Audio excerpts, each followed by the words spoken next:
Cyberabad police commissioner Avinash Mohanty ने भी चेवड़ला मुकाम हादसे का मुआयना किया है। मीडिया से बात करते हुए अविनाश मोहंती ने बताया कि 13 लाशों की शनाख्त हो चुकी है। पोस्टमार्टम के बाद लाशों को विरसा के हवाले किया जाएगा। महेंद्र रेड्डी मेडिकल कॉलेज में 20 से ज़्यादा जख्मी ज़र इलाज हैं। उन्होंने ये भी कहा कि हादसे की कई वजूहातें और इसकी तहकीकात भी जारी हैं।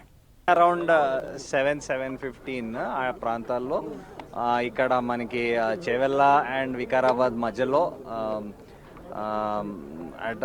అట్ దిస్ మేము ఇక్కడ ఇప్పుడు నిల్చున్నాము ఆ స్పాట్లో truck which was carrying construction material going from ఇక్కడ చేవెళ్ళ నుంచి వికారాబాద్ సైడ్ వెళ్తుంది.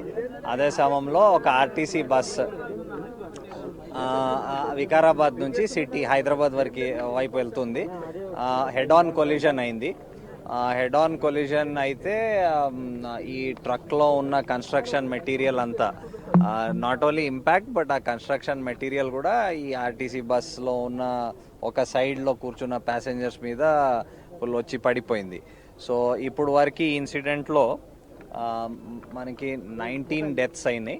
13 బాడీస్ ఐడెంటిఫై చేయడం విత్ దర్ ఫ్యామిలీ మెంబర్స్ ద్వారా. అండ్ ఆ 13 బాడీస్లో ఇంక్వెస్ట్ కూడా ఆల్మోస్ట్ కంప్లీట్ అయిపోయింది.